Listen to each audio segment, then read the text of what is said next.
बिस्मिल्लाहिर्रहमानिर्रहीम। आज हम चैप्टर 5 का एपिसोड 2 कवर करेंगे।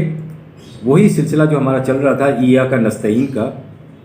तो लास्ट टाइम जो हमने बात ख़त्म की थी वो ये की थी कि जो कौमें इस किस्म की तहकीकात नहीं करती, अशियाए कायनात की नफ़ा बख्शियों से महरूम रहती हैं, फिर वो अपनी सही और अमल की जो खेती भी तैयार करती हैं,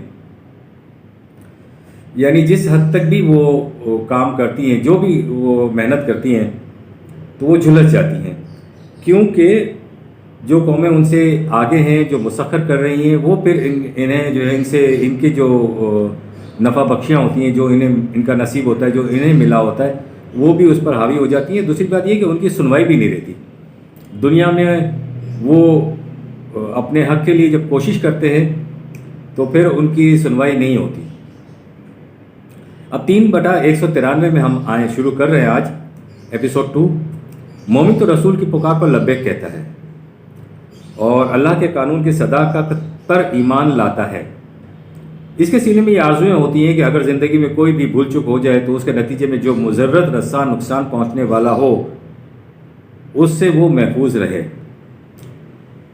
कोताहियों और तदबीरी नाहमवारियों के असरात भी मिटते रहें और अंजाम सालिहीन की रफ़ाकत में होता रहे, जिनके सामने ज़िंदगी की वसअत और कुशाद की राहें खुल चुकी हों।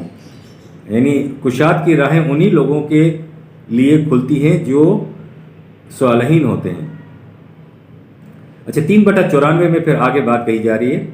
ए अल्लाह, आपने रसूलों के ज़रिए वही की रूह से जिन खुशगवारियों और सरफराजियों का वादा किया है उनसे हमें बहरायाब करना। ये एक आरज़ू है जो की जा रही है, और ऐसा ना करना कि आमाल के ज़हूर नताइज के वक्त हम दुनिया की निगाहों में ज़लील व ख्वार हो जाएं। हमें यकीन है कि तू वादा खिलाफ़ी नहीं करता। इसी से हम आगे चल रहे हैं कि आयत नंबर 3/105। खुदा ने उनकी दुआओं का ये जवाब दिया कि हमने तुम्हारी दुआओं को सुन लिया है, लेकिन तुम याद रखो हम किसी काम करने वाले की मेहनत को ज़ाया नहीं करते। वो मर्द हो या औरत, हर एक को उसके अमल का पूरा पूरा बदला देते हैं। यहाँ तक बात आम मोमिनीन की थी जो हमने अब तक की है। अब हज़रात अंबिया इकराम की दुआओं की कबूलियत किन बातों से मशरूत होती है, की जाती है, वो सुने। वलक़द नादाना 37/75। नूह अलैहिस्सलाम ने हमें पुकारा, फला ने मल मुजीबून 37/75। और हम दुआओं का बेहतरीन जवाब देने वाले हैं। अब देखिए, यहाँ पर बड़ी आपको हैरत होगी कि ये जो बेहतरीन जवाब दिया गया है वो है क्या, इसे ज़रा मुलाहिज़ा फरमाइएगा। फ़अौहयना इलैहि अनिस्नाइल फुल्का बिअयुनिना वहयिना 23/27। हमने नूह अलैहिस्सलाम की तरफ वही भेजी, तुम एक कश्ती बनाओ, हमारे ज़ेरे निगरानी बनाओ, वही किताबें बनाओ, लेकिन कश्ती बनाओ। अब देखिए, इब्राहिम के बारे में कहा जा रहा है कि उसने हमें पुकारा। पुकार का, दुआ का जवाब क्या दिया जा रहा है कि कश्ती बनाओ। इस तूफ़ान से हिफाजत की सूरत यही है।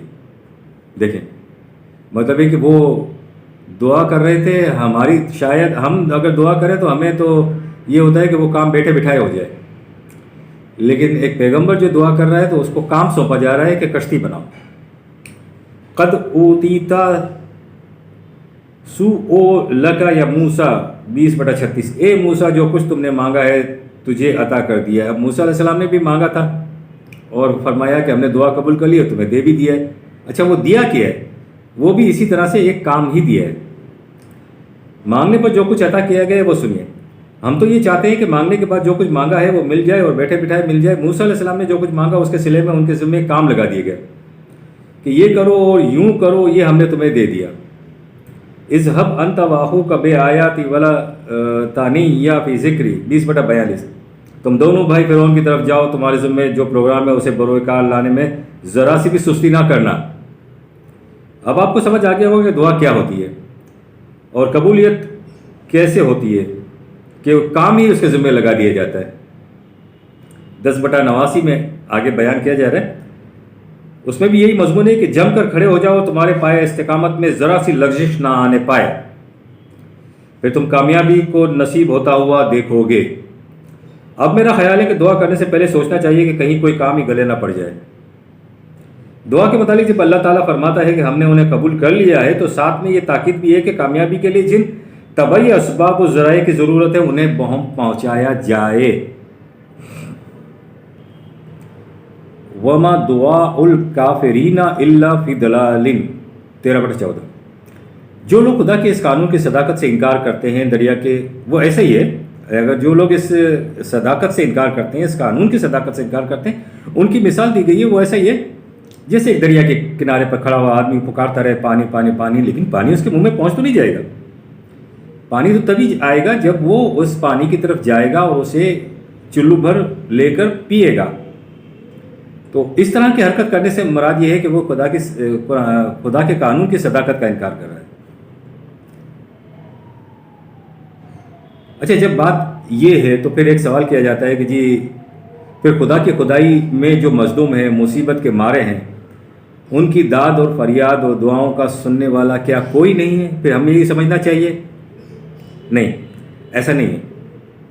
قرآن حمید اس کے سوال کا جواب دیتا ہے. ان کی دعائیں سنی جاتی ہیں اور قبول بھی کی جاتی ہیں، لیکن ان مظلوموں کی دعاؤں کے قبول ہونے کا ایک صحیح طریقہ ہے.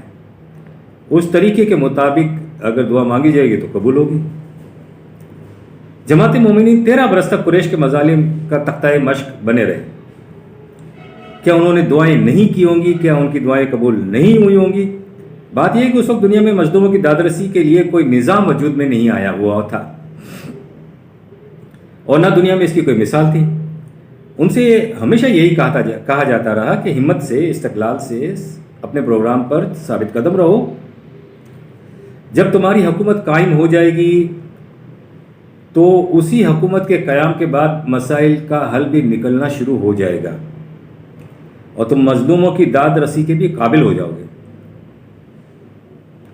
سورہ نساء کی آیت 75 کو آپ سامنے رکھیں. برسا برس کی محنت شاقیہ کے بعد مدینے میں جماعت مومنین کی اپنی حکومت قائم ہو گئی، لیکن جو مسلمان ابھی تک مکے میں محصور تھے، قریش کے مظالم کا سلسلہ شدید تر ہو گیا. انہوں نے دعا کی کہ بار الہ ہماری مدد کر ظالمین کے جور و ستم سے خلاصی کی کوئی تدبیر اور صورت پیدا کر دے. اب دیکھیں خدا نے کیا کیا. خدا نے مدینے کی جماعت سے کہا، جو اس آیت سے واضح ہے کہ تمہیں کیا ہو گیا کہ تم خدا کی راہ میں جنگ کے لیے اٹھتے نہیں؟ کیا تم سنتے نہیں ہو کہ مظلوم مرد اور عورتیں، بچے گڑ گڑا کر ہم سے فریاد کر رہے ہیں؟ یعنی یہ نہیں کہ اللہ سے انہوں نے دعا کی مکے میں جو مظلوم تھے اور ان کے لیے کوئی فوق الفطرت انتظام کیا گیا، نہیں. طریقہ یہی ہے کہ پھر اللہ تعالیٰ نے جماعت مومنین کو کہا کہ وحی نازل کی کہ تمہیں کیا ہو گیا کہ تم نہیں سن رہے، ان کی مدد نہیں کر رہے. فوق الفطرت یہاں پہ کام نہیں ہوتا. اور جماعت مومنین کو بھی تب کہا جب ان کی حکومت قائم ہو گئی. اب یہاں دیکھیے وہ کمزور و ناتواں دعا اللہ سے کر رہے ہیں اور اللہ یہ کام سونپ رہا ہے جماعت مومنین کو. 27/62 میں آتا ہے، کہو کہ وہ کون ہے جو قلب مضطر کی دعائیں سنتا ہے اور ان کی مصیبتوں کو دور کر دیتا ہے. یہاں سوال یہ ہے کہ وہ کون سا طریق ہے جس کے ذریعے وہ پریشانیوں کو دور کر دیتا ہے. اسی آیت میں آگے ہے کہ وہ تمہیں حکومت و مملکت عطا کر دیتا ہے، یعنی یہ ہے طریق خداوندی. مصیبتیں، مشکلیں، بھوک پیاس، صلاحیتوں کی نشو و نما، یہ سارا کچھ کے لیے اللہ تعالیٰ نے طریق بتایا ہوا ہے، اور وہ طریق حکومت ہے. اور یہ تو آپ جانتے ہیں کہ حکومت دعاؤں کا نتیجہ نہیں ہوا کرتی، وہ تو ایمان اور اعمال صالحہ کا نتیجہ ہوا کرتی ہے. 42/38 میں ہم آگے دیکھیں گے کہ مومنین کے لیے کہا یہ گیا کہ یہ لوگ اپنے رب کے بلاوے پر لبیک کہتے ہوئے آگے بڑھتے ہیں، اس کے احکام و قوانین کی پوری اطاعت کرتے ہیں، انہی قوانین کی روشنی میں اپنے امور مملکت باہمی مشورے سے طے کرتے ہیں. آج ہم نے ایپیسوڈ 2 مکمل کیا ہے، چیپٹر نمبر 5. ربنا تقبل منا انک انت السمیع العلیم.